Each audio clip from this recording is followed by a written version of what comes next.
Aleluya. Puedes tomar tu asiento ahí. Ya se nos viene Semana Santa. Algunos estarán pensando en el viaje que van a hacer. Espero que no. Vamos a tener una serie de reuniones el fin de Semana Santa, jueves, viernes y sábado a las 19:30. Vamos a tener reunión en este lugar y el domingo vamos a tener las reuniones habituales, 9:30 y 11:30. Pero en la semana anterior vamos a salir a repartir folletos, a invitar, a predicar. Así que te invito a que seas parte, a que participes, porque el mundo necesita oír las buenas nuevas del Evangelio. Amén. ¿Cuántos lo saben a eso? ¿Cuántos lo creen? Amén. ¿Cuántos van a venir a repartir folletos? Ah, ¿me bajaron las manos? ¿Qué pasa? Los esperamos a todos. Cuando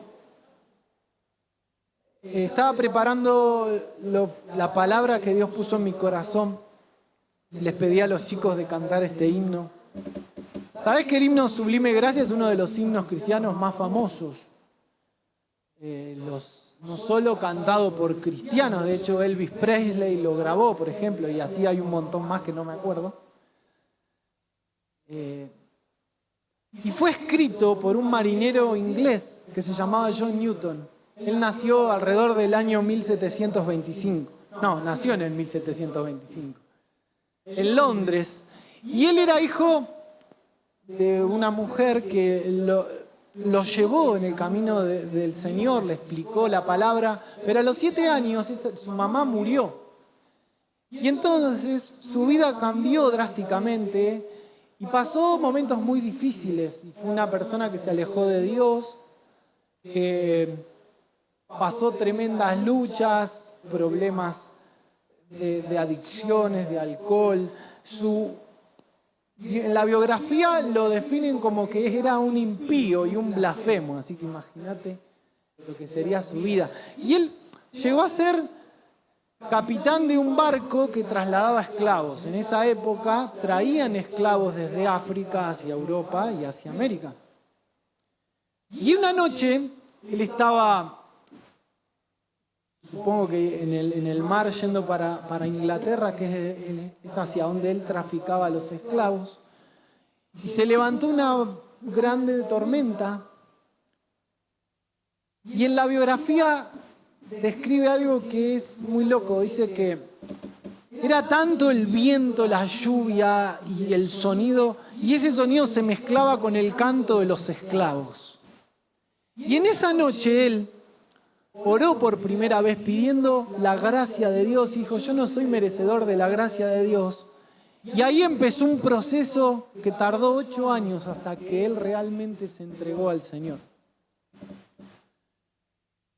Se convirtió, entró al ministerio, fue pastor y él predicaba y terminaba sus sermones cantando un himno que él había escrito.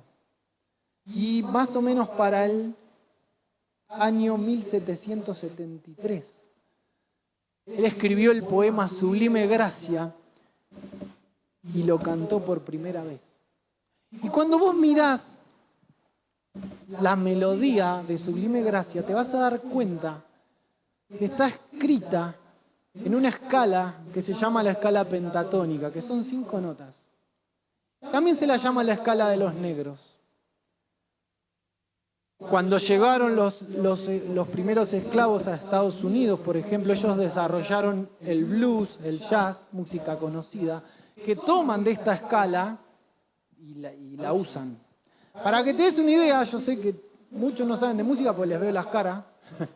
Para que te des una idea, en el piano son las 5 notas negras, bueno, eso es una escala pentatónica. Pero ¿qué es lo loco? Que el himno Sublime Gracia, la melodía, está escrita con estas 5 notas. Capaz que John Newton, cuando escribió su poema acerca de la gracia, recordó esa noche oscura donde los ruidos de la tormenta arreciaban, pero también las melodías que venían desde abajo donde estaban los esclavos cantando. Y esa melodía lo llevaba a ese momento donde él empezó a buscar la gracia de Dios. Y a mí me gustaría hoy, Dios puso en mi corazón hablar justamente acerca de la gracia de Dios. Y quiero que me acompañes al libro de Juan, capítulo 8. Vamos a encontrar un relato de Jesús que, en mi opinión, pinta perfectamente lo que es la gracia de Dios. Vamos a leer en Juan capítulo 8, dice el versículo 1, Jesús regresó al monte de los Olivos, pero muy temprano, a la mañana siguiente, estaba de vuelta en el templo. Pronto se juntó una multitud y él se sentó a enseñarles. Mientras hablaba, los maestros de la ley religiosa y los fariseos le llevaron a una mujer que había sido sorprendida en el acto del adulterio. La pusieron en medio de la multitud. Maestro, le dijeron a Jesús, esta mujer fue sorprendida en el acto de adulterio. La ley de Moisés manda a apedrearla. ¿Tú qué dices? Intentaban tenderle una trampa para que dijera algo que pudieran usar en su contra, pero Jesús se inclinó y escribió con el dedo en el polvo. Como ellos seguían exigiéndole una respuesta, él se incorporó nuevamente y les dijo, muy bien, pero el que nunca haya pecado, que tire la primera piedra. Luego volvió a inclinarse y siguió escribiendo en el polvo. Al oír eso, los acusadores se fueron retirando uno tras otro, comenzando por los de más edad, hasta que quedaron solo Jesús y la mujer en medio de la multitud. Entonces Jesús se incorporó de nuevo y le dijo a la mujer, ¿dónde están los que te acusaban? ¿Ni uno de ellos te condenó? Ni uno, Señor, dijo ella. Yo tampoco, le dijo Jesús. Vete y no peques más. En el libro de Levítico, capítulo 20, versículo 10, en la ley de Moisés está escrito que cuando alguien era sorprendido en adulterio, debía morir la mujer y el hombre. Sin embargo, los fariseos deben haber perdido el hombre, lo perdieron en el camino, o era alguno de ellos, no sé. Pero resulta que acá traen a la mujer nomás. Y vos imaginate esa mujer, ¿no?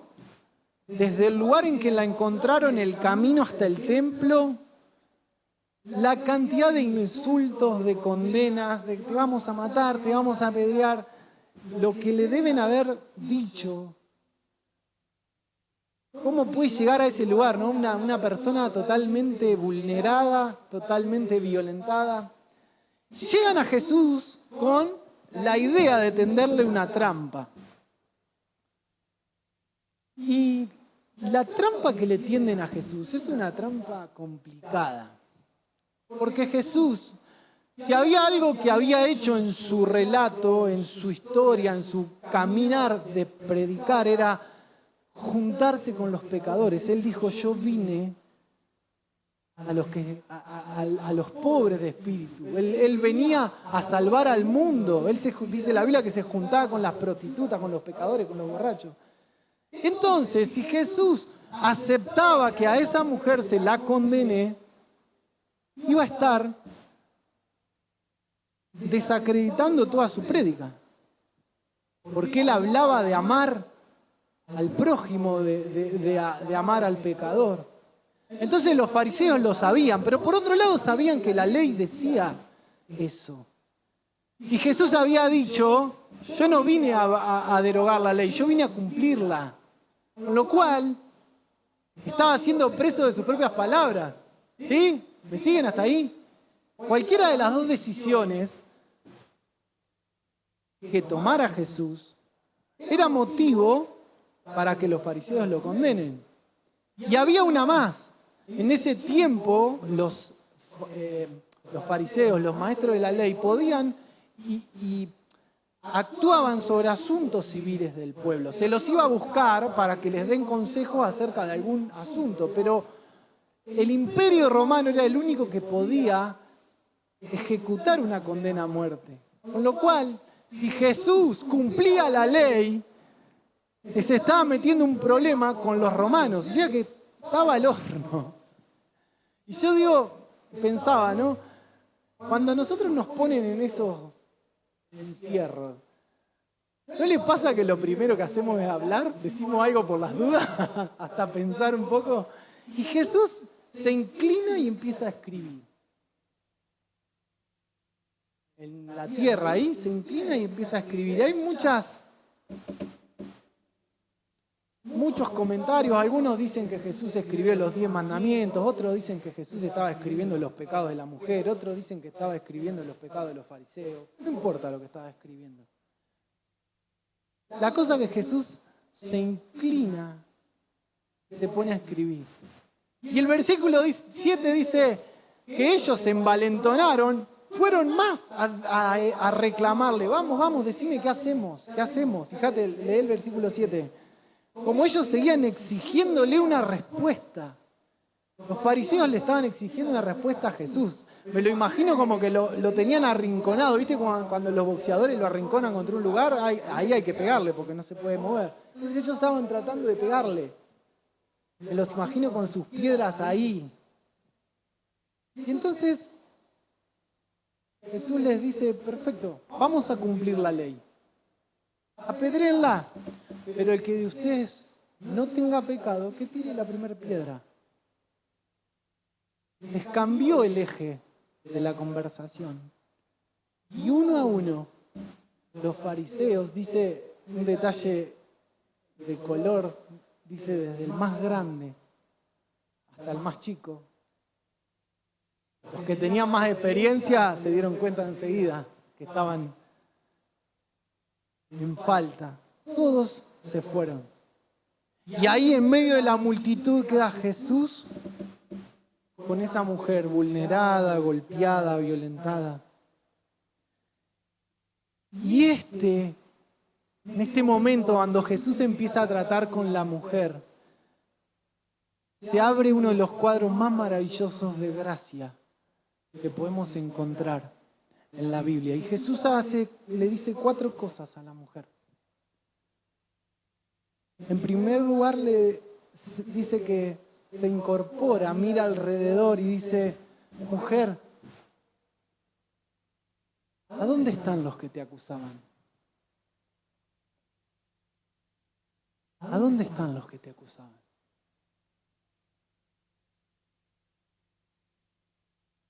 Porque cuando te encontrás con la gracia de Dios, la gracia de Dios silencia a nuestros acusadores. ¿Dónde están los que te acusaban?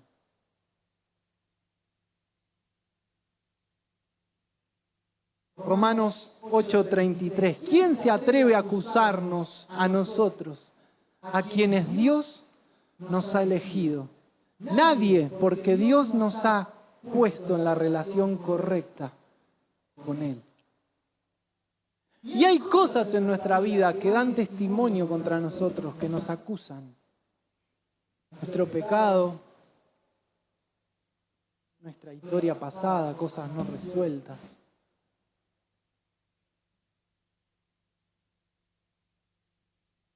Lo que la gente nos dice, los fariseos.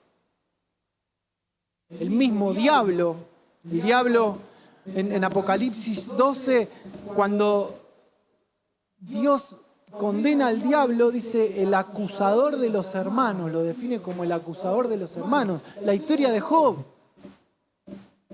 El diablo acusando a Job, porque vos lo protegés, él te sigue. Sacale todo lo que tenés.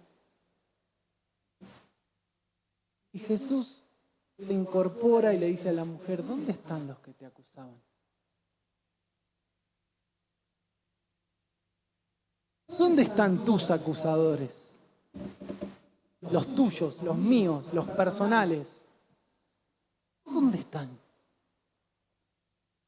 Porque un encuentro con la gracia de Dios silencia a nuestros acusadores. Un encuentro con la gracia de Dios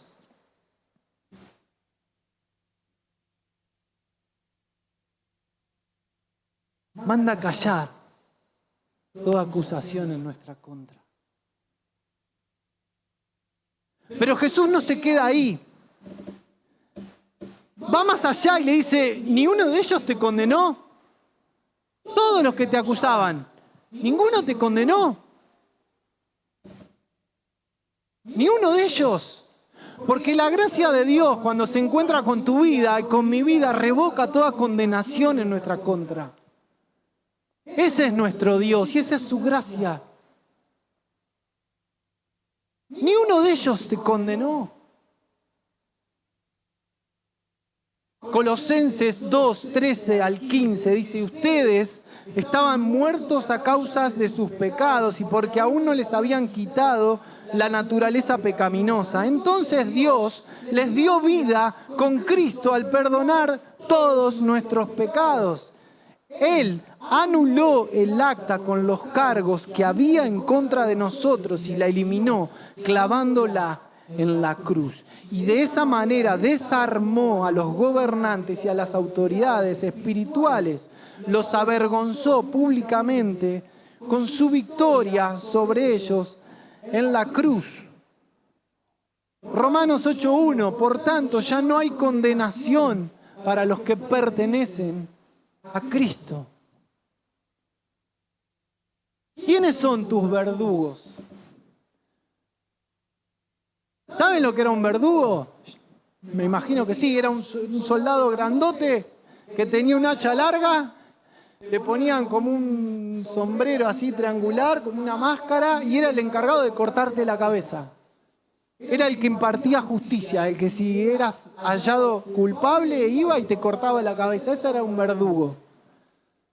¿Cuántos verdugos tenemos en nuestras vidas que nos condenan? Que quieren ejecutar esa sentencia en nuestra contra.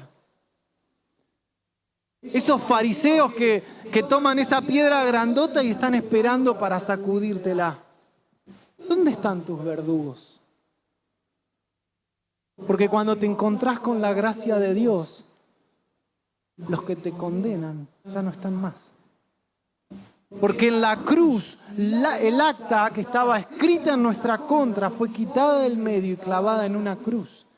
Y declarado libertad, inclusive sobre esas potestades, esos demonios, esas huestes espirituales que aún a muchos de nosotros nos traen problema en el día de hoy.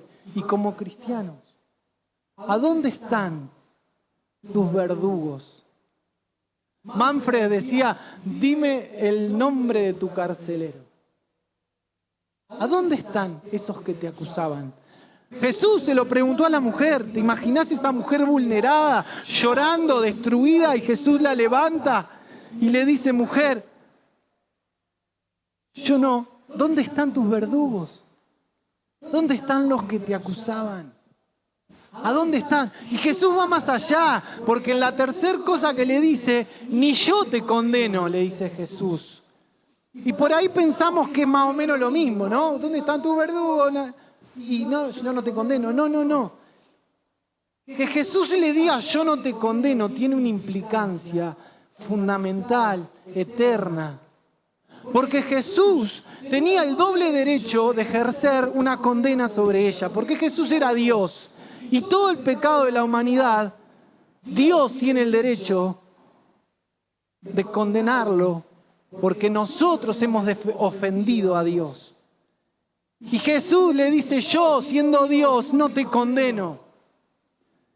Y por otro lado, Jesús era hombre y como hombre no había pecado, con lo cual él podía agarrar la piedra y cumplir la ley y romperle la piedra en la cabeza y ejecutar esa condena. Y Jesús dice, yo no te condeno. Porque cuando vos te encontrás con la gracia de Dios, te vas a encontrar con la justificación. Esto que Jesús hace es justificar. Porque la está declarando justa delante de Él. Porque queriendo y pudiendo ejercer esa autoridad para condenarla, Él decidió no hacerlo por amor. ¿Qué dice Juan 3:16? A ver, porque de tal manera amó Dios al mundo que envió a su Hijo unigénito para que todo aquel que en Él crea no se pierda, mas tenga vida eterna. Y el versículo 17, ¿qué dice? Y no envió para condenar al mundo, sino para que el mundo sea salvo por Él. Jesucristo no vino para condenar. En esta primer venida, Jesucristo no vino para condenar, vino a revelarnos al Padre y a llevarnos a casa. Jesús no la iba a condenar, porque cuando vos te encontrás con la gracia de Dios, la gracia de Dios revoca toda condena en tu contra y ni aun Dios te condena. ¿Por tus méritos? No, por lo que Él hizo en la cruz. Ahora, ¿vos te imaginás?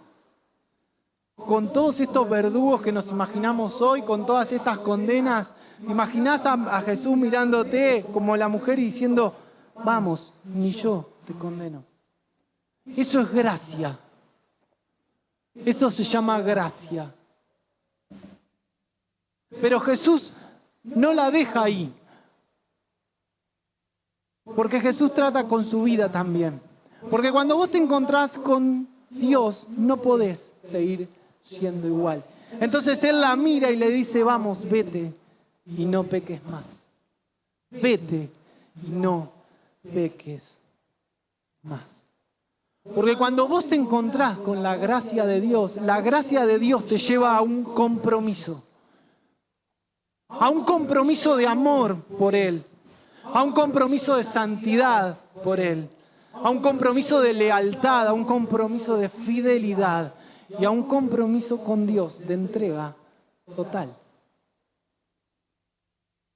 En Lucas 7, Jesús estaba comiendo con uno de los fariseos y viene una mujer, le rompe un perfume en los pies. Y dice que la Biblia que ya Jesús estaba viendo lo que los fariseos pensaban. Entonces les cuenta a Pedro y le dice, vení Pedro, te cuento una historia. Hay un rey y hay dos deudores y el rey decide perdonarle la deuda a los dos. Uno le debe mucho y el otro le debe poco. Decime, ¿a quién ama más al rey? ¿Cuál de los dos ama más al rey? Y supongo, dice Pedro, que el que más se le perdonó. Sí, y entonces Jesús le dice, al que mucho se le perdona, mucho ama.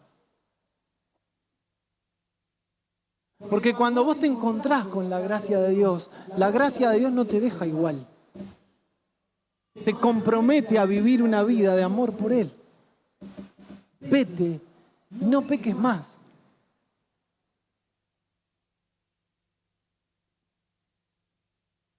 Pablo decía, donde abundó el pecado, sobreabundó la gracia. Entonces, ¿qué vamos a hacer? ¿Vamos a seguir pecando? No.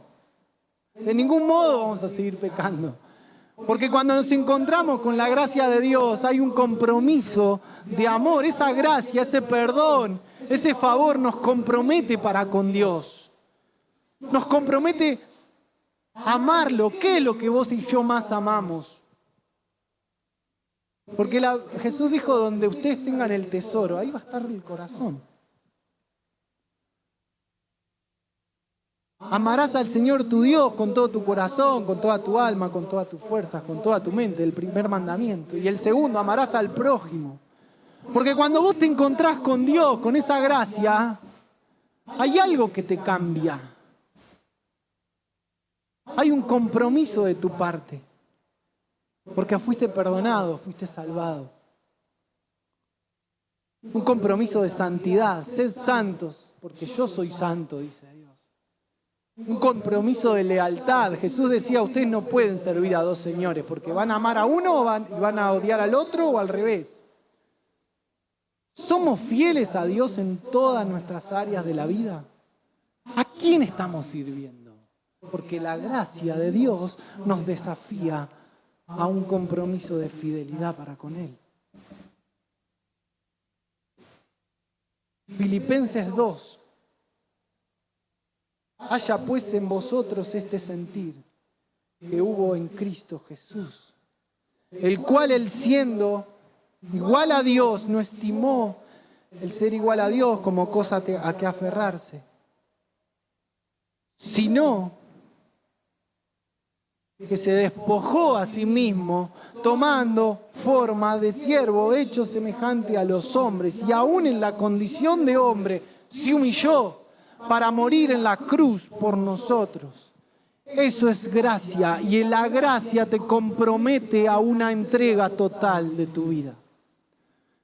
Y esa es la gracia que se encontró esta mujer. Porque la gracia de Dios es Dios haciendo todo lo que el hombre no puede hacer para salvarse. Es poderosa esta definición. Todo lo que el hombre puede hacer para salvarse es nada. Con lo cual Dios hace todo para que podamos ser salvos. Y eso es la gracia de Dios. Pero la gracia de Dios no va a hacer aquello que vos y yo tenemos que hacer. La gracia de Dios va a ser lo necesario para que vos y yo nos salvemos, pero no va a hacer lo que a nosotros nos corresponde. Esta gracia es la que manda callar a nuestros acusadores, es la que revoca nuestra condena, es la que nos justifica, pero también es una gracia que nos lleva a un compromiso total con Él. Me gustaría que me acompañes a leer el capítulo 61 de Isaías. En Lucas 4 encontramos un relato. Era un sábado allá en Nazaret, en Israel, hace 2000 años. Dice la palabra que Jesús va a la sinagoga, le traen un rollo y él en el libro de Isaías busca este capítulo que vamos a leer ahora. Y él se para delante de todos los que estaban ahí y lee esto. Y él dice, el Espíritu del Señor soberano está sobre mí. Porque el Señor me ha ungido para llevar buenas noticias a los pobres. Me ha enviado para consolar a los de corazón quebrantado y a proclamar que los cautivos serán liberados y que los prisioneros serán puestos en libertad. Y Él me ha enviado para anunciar a los que se lamentan que ha llegado el tiempo del favor del Señor, junto con el día de la ira de Dios contra sus enemigos. A todos los que se lamentan en Israel les dará una corona de belleza en lugar de cenizas, una gozosa bendición en lugar de luto y una festiva alabanza en lugar de desesperación. Ellos en su justicia serán como grandes robles que el Señor ha plantado para su propia gloria. Reconstruirán las ruinas antiguas, reparando ciudades destruidas hace mucho tiempo. Las resucitarán aunque hayan estado desiertas por muchas generaciones. Jesús tomó el rollo, lo cerró y les dijo, este día se ha cumplido esta palabra delante de ustedes. Y desde ese día quedó inaugurado el año del favor de Dios. El tiempo del favor de Dios para con nosotros. Los cielos, el Dios de los cielos, con los brazos abiertos hacia su pueblo, hacia sus hijos, hacia la humanidad. Porque este favor es para la humanidad también.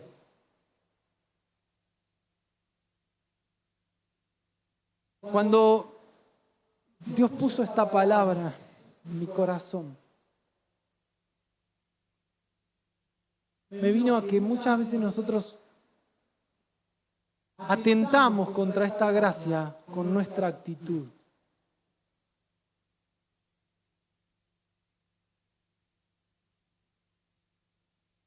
Santiago escribe en el capítulo 4 que Dios resiste a aquellos que son soberbios y da gracia a aquellos que son humildes.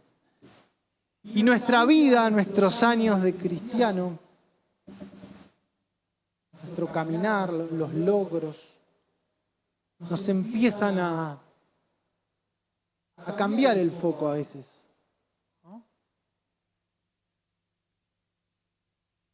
Y dejamos o perdemos el sentido y dejamos de entender que no son nuestros méritos, que no es nuestro llamado, que no es lo que yo sé, lo que yo no sé, el título, lo que yo hice, lo que yo pueda hacer, sino que es su gracia. Y nos pasamos del lado de la mujer al lado del fariseo y agarramos las piedras grandotas porque sabemos de la Biblia, porque vivimos hace más de 40 años de cristianismo. Y hasta nos animamos a veces a tirar cascotes de condena, de acusación.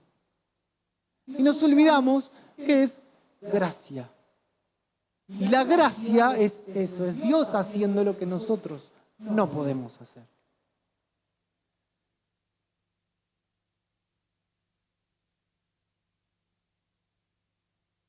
Y yo quiero hoy que vos y yo podamos pensar en esto. En 2 Corintios, Pablo, él cuenta que había tenido visiones espirituales, había sido llevado al tercer cielo, que había escuchado hasta cosas que a los hombres, él dice, al ser humano no le es permitido conocer. Había tenido tremendas experiencias espirituales y él dice que él se quería gloriar en eso, pero que el Señor le puso un aguijón en la carne. Y entonces él dice, lloré para que el aguijón se vaya. Y dice que Dios le dijo, bástate mi gracia, porque mi poder se perfecciona en tu debilidad. Entonces él dice, desde ahí yo no me voy a gloriar en todo esto que viví. Yo creo que este es un tiempo en que tenemos que aprender que es la humildad la que nos acerca a Dios. Porque Dios resiste a aquellos que son soberbios. Y muchas veces, y lo digo para mí, hemos sido soberbios, orgullosos con las migas que hemos logrado. Spurgeon cuenta que un día estaba deprimido y volvía a su casa. Entonces dice que como un flash le vino este versículo de bástate mi gracia. Y entonces dice que salió corriendo para la casa y llegó y dice, lo voy a buscar en el original. Y en el original decía, mi gracia es suficiente para ti. Entonces dice que él se empezó a reír porque se imaginaba un pescadito diciéndole al río Támesis, el río Támesis es el río que pasa por Londres, dice, el pescadito le decía, ¿te va a alcanzar mi agua para que yo tome? Porque yo tengo sed. Y el río, imagínate un río, el río de la Plata, imagínate, le decía así, sardinita, mi agua es suficiente para que vos tomes. Y dice que se imaginaba un ratoncito en la época de José viendo los graneros llenos después de 7 años de abundancia y tenía hambre el ratoncito. Entonces le decía a José, ¿me va a alcanzar todo este grano para comer? Y entonces dice que José le decía, sí, ratoncito, come, porque mis graneros son suficientes para ti. Y Dios es suficiente para nosotros. Dios es suficiente para nosotros. Dios fue suficiente para esa mujer. Jesucristo le quitó la condena, quitó la acusación, no lo condenó y encima le cambió la vida.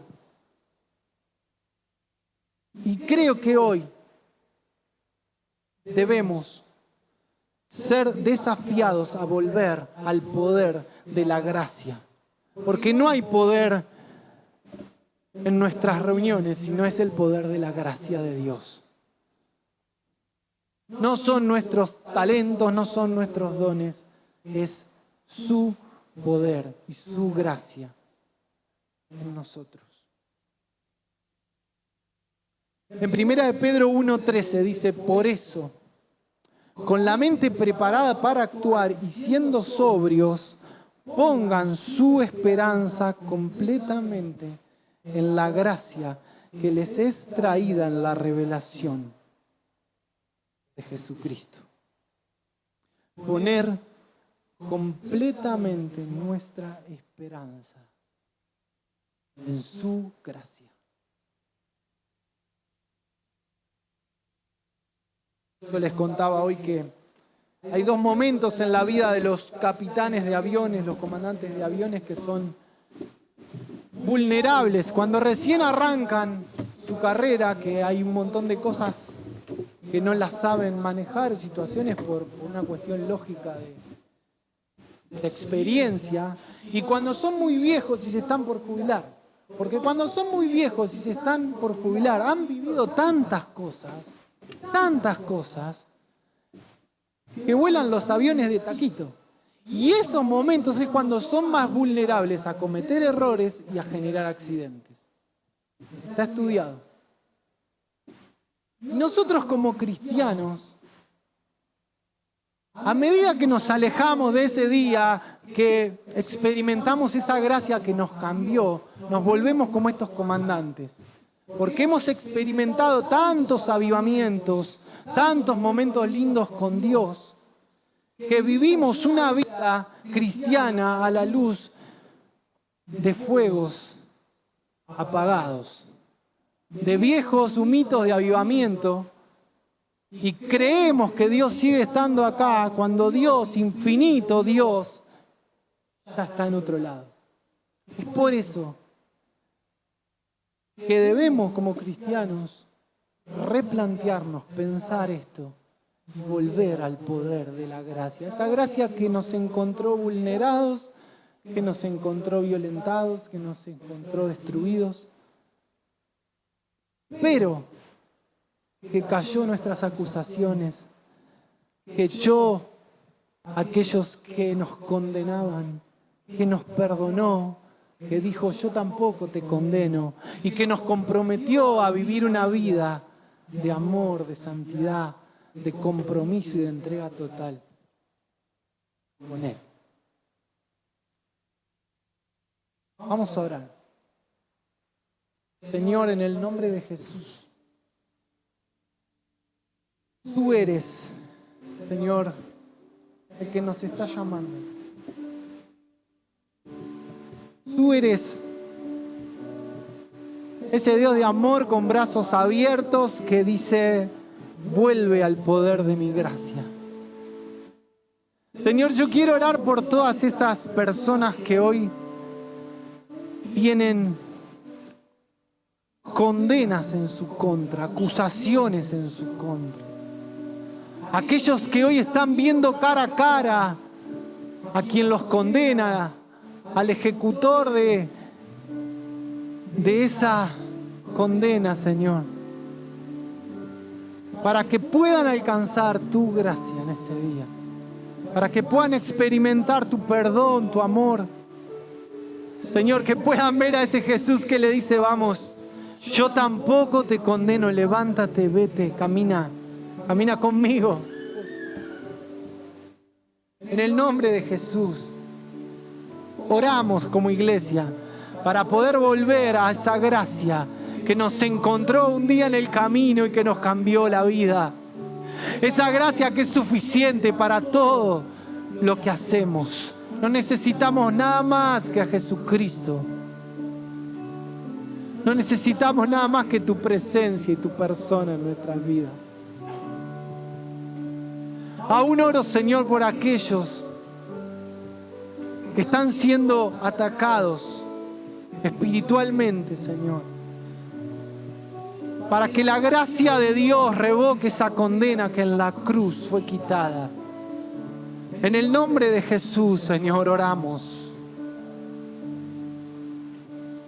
Señor, aún derriba nuestros argumentos, nuestros orgullos, nuestra experiencia cristiana, Señor. Derríbala también, Señor. Vuélvenos a experimentar ese amor, esa aceptación, ese abrazo del Padre. Padre, reconstruye corazones en esta mañana. Hay mucha gente que está dolida. Hay mucha gente que está rota, Señor. Que como a esa mujer adúltera, Señor, la encontraron vulnerada. Padre, haz tu obra, Espíritu Santo.